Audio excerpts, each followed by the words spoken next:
Hi kids, Kathleen Mashana, hosting another episode of the Blind Techie Geek Speaks Kids Edition podcast. It's storytime, listeners. Today's book I will read to you, A Tiger Called Thomas by Charlotte Zolotow. Enjoy. Once upon a time, there was a little boy named Thomas, and he was very nice. But one day when he and his family moved to a new house on a new street, he took it into his head that the new people might not like him. And so he thought, and he never left the house to play with anybody. "Why don't you play with that little girl Marie?" his mother asked him. "Maybe she won't like me," Thomas said. "Of course she'll like you," his mother continued. "Why shouldn't she?" But Thomas didn't answer. "Why don't you visit the lady with the black cat down the street?" his mother said. "They may not like me," Thomas said. "Of course they'll like you, Thomas. Why shouldn't they?" But Thomas refused to go. "That tall boy Gerald looks really lonely," his mother said.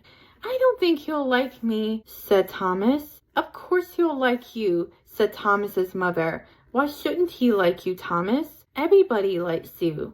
But Thomas refused to go and play. He went outside and sat there and watched Marie playing hopscotch.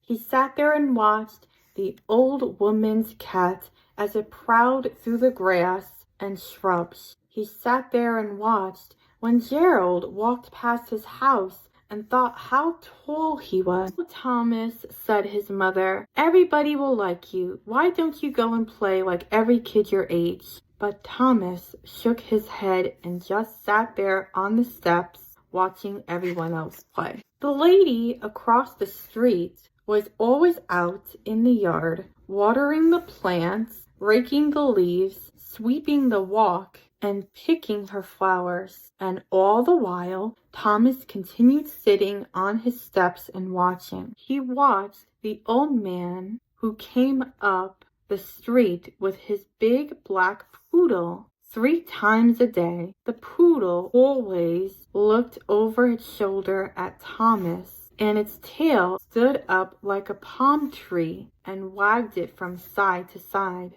But Thomas continued sitting on his step and watching them pass. He watched the sparrows and the blue jays in the trees, and he watched the black cat looking at the sparrows and blue jays too. But he never went off to play like kids his own age do. At Halloween, his mother came home with a tiger costume for him. "Put it on," she said. Thomas put on the orange and black striped suit with its quilted tail. He put on the mask with its long whiskers. "How do I look?" he asked his mother. "Exactly like a tiger," she said. Thomas looked in the mirror, and his mother was right. "Now no one will ever know who I am when I go trick-or-treating," he said. There was a large orange moon in the sky, and it was already getting really dark when Thomas went out. The branches of the trees hardly showed except when they laced across the moon. He crossed the street to the house where the lady who was always outside. The chrysanthemums were still blooming in front of her house. "Trick or treat," Thomas called when she came to the door. "Well, hello," the lady said. She dropped a package of orange candies into his bag. "Happy Halloween." "Thank you," answered the tiger.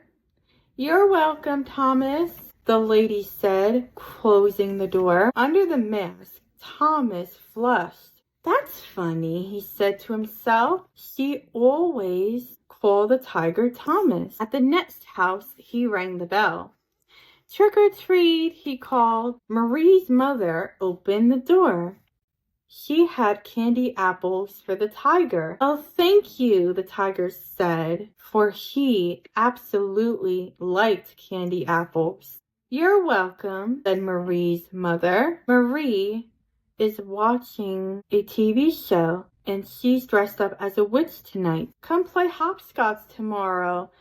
"Thank you," Thomas said again, but when the door closed, he reached up to feel his mask. It was still on and covering his whole face. "That's funny," he said again. "Marie's mother knew who I was too." He passed the tall ghost going up to another house. As he left, he couldn't see the ghost's face, but there was something very familiar about this figure. "Hi, Thomas," said the ghost. "Want to play hopscotch tomorrow with me?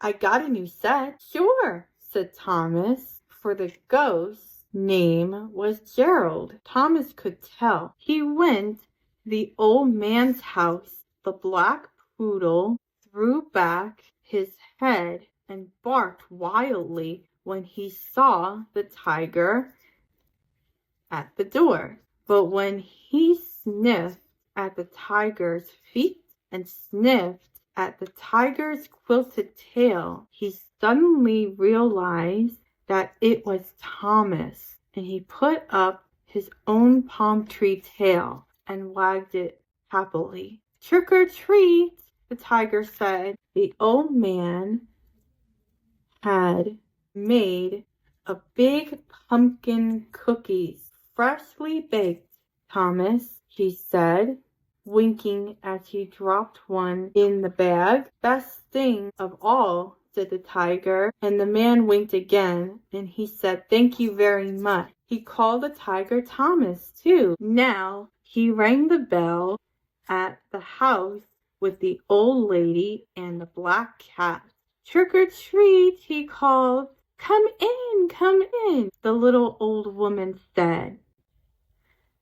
Her black cat looked curiously at the tiger, and the tiger reached out to stroke the cat's black, soft fur. "He loves that," the little old lady said, laughing.